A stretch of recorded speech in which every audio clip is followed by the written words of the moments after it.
السلام علیکم ورحمۃ اللہ وبرکاتہ۔ الحمدللہ رب العالمین والصلاة والسلام علی رحمۃ للعالمین واشہد ان لا الہ الا اللہ وحدہ لا شریک لہ واشہد ان محمدا عبدہ ورسولہ، اما بعد۔ باب اشراط الساعہ۔ اشراط یہ شرط کی جمع ہے جس کا معنی ہوتا ہے علامات۔ اس کا واحد شرط ہے جس کا معنی ہوتا ہے علامات، نشانیاں۔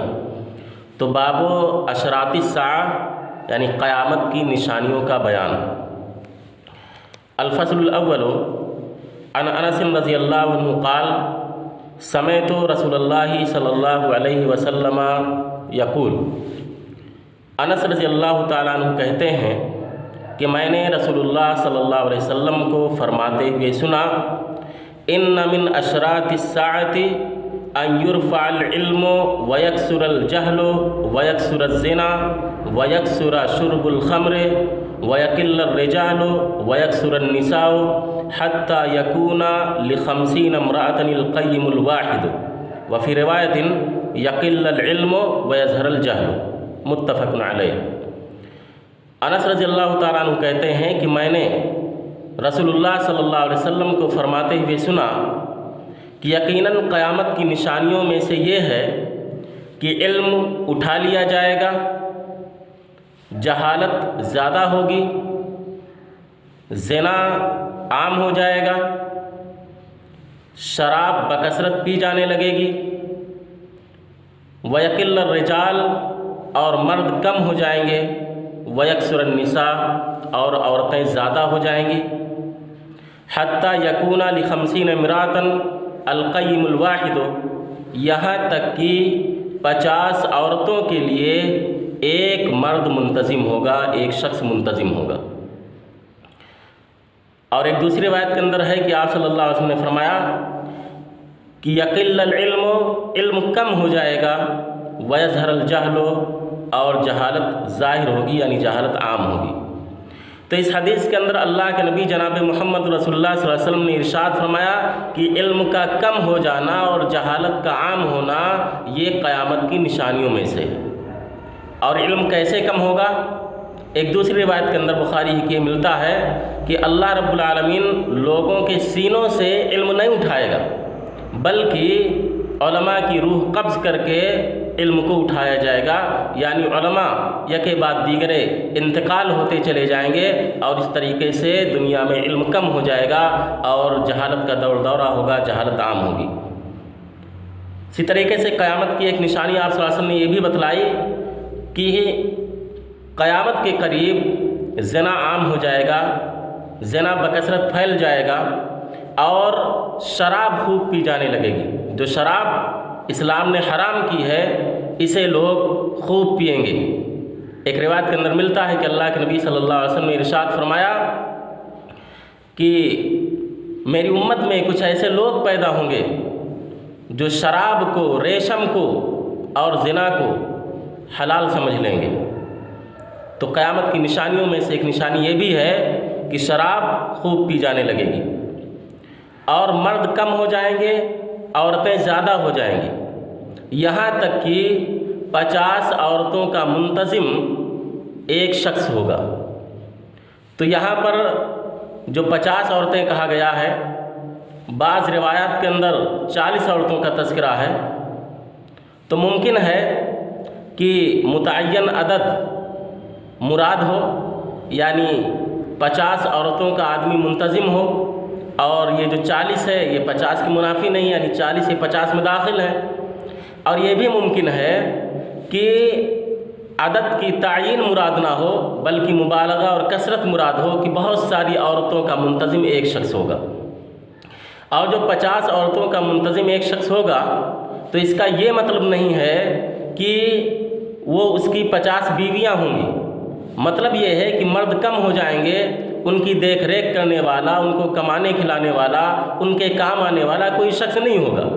لہذا ایک شخص اپنی ماؤں کو، اپنی بہنوں کو، اپنی بیٹیوں کو، اپنی خالہوں کو اور اپنی پھوپھیوں کو دیکھے گا، ان کا منتظم ہوگا، ان کی نگرانی کرے گا، ان کی نگہداشت کرے گا، ان کی دیکھ بھال کرے گا، یہ مطلب ہے۔ تو اس طریقے سے 50 عورتوں کا منتظم ایک شخص ہوگا۔ تو یہ روایت متفق علیہ ہے۔ اسی طریقے سے دوسری بات ہے، وعن جابر بن سمرة رضی اللہ عنہ قال سمعت النبی صلی اللہ علیہ وسلم یقول ان بین یدی الساعة کذابین فاحذروہم، رواہ مسلم۔ جابر بن سمرہ رضی اللہ تعالیٰ عنہ فرماتے ہیں کہ میں نے نبی صلی اللہ علیہ وسلم کو فرماتے ہوئے سنا کہ یقیناً قیامت سے پہلے جھوٹے لوگ پیدا ہوں گے، فاحذروہم، تو تم ان سے بچنا۔ اس حدیث کو مسلم نے روایت کیا ہے۔ تو اس حدیث کے اندر جو یہ کہا گیا ہے کہ قیامت سے پہلے جھوٹے لوگ پیدا ہوں گے، ان سے بچنا، تو ان جھوٹے لوگوں سے مراد یا تو وہ لوگ ہیں جو نبی صلی اللہ علیہ وسلم پر جھوٹ باندھتے ہیں، یعنی جھوٹی حدیثیں گڑھ کر کے نبی صلی اللہ علیہ وسلم کی طرف منسوب کرتے ہیں، یا پھر وہ لوگ مراد ہیں جو جھوٹا نبوت کا دعویٰ کریں گے، جیسا کہ نبی صلی اللہ علیہ وسلم کے زمانے میں اور اس کے بعد کے زمانوں میں جھوٹے مدعیان نبوت پیدا ہوئے۔ تو یہ تو نبوت کا دعویٰ کرنے والے لوگ جو کہ جھوٹے ہوں گے وہ پیدا ہوں گے، یا پھر مطلب یہ ہے کہ لوگ حدیثیں گڑھ کر کے، حدیثیں اپنی طرف سے بنا کر کے اور اس کو نبی صلی اللہ علیہ وسلم کی طرف منسوب کریں گے، جس کے تعلق سے اللہ کے نبی صلی اللہ علیہ وسلم نے ارشاد فرمایا، مسلم کی روایت ہے کہ من کذب علی متعمدا فلیتبوأ مقعدہ من النار، کہ جو شخص مجھ پر جھوٹ گڑھے، میری جانب جھوٹ گڑھ کر کے منسوب کرے، اس کو چاہیے کہ وہ اپنا ٹھکانہ جہنم میں بنا لے۔ تو اللہ کے نبی صلی اللہ علیہ وسلم کی یہ پیشین گوئی ہے کہ قیامت سے پہلے جھوٹے لوگ پیدا ہوں گے، لہٰذا تم ان سے بچنا، ان سے محتاط رہنا۔ اس طریقے سے تیسری حدیث ہے، وعن ابی ہریرہ رضی اللہ عنہ قال بینما النبی صلی اللہ علیہ وسلم یحدث اذ جاءہ اعرابی۔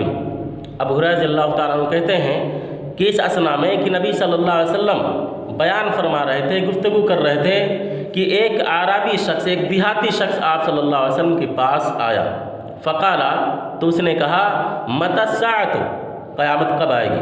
قالا، تو آپ صلی اللہ علیہ وسلم نے ارشاد فرمایا اذا ضیعت الامانۃ فانتظر الساعۃ، کہ جب امانت ضائع کر دی جائے تو تم قیامت کا انتظار کرنا۔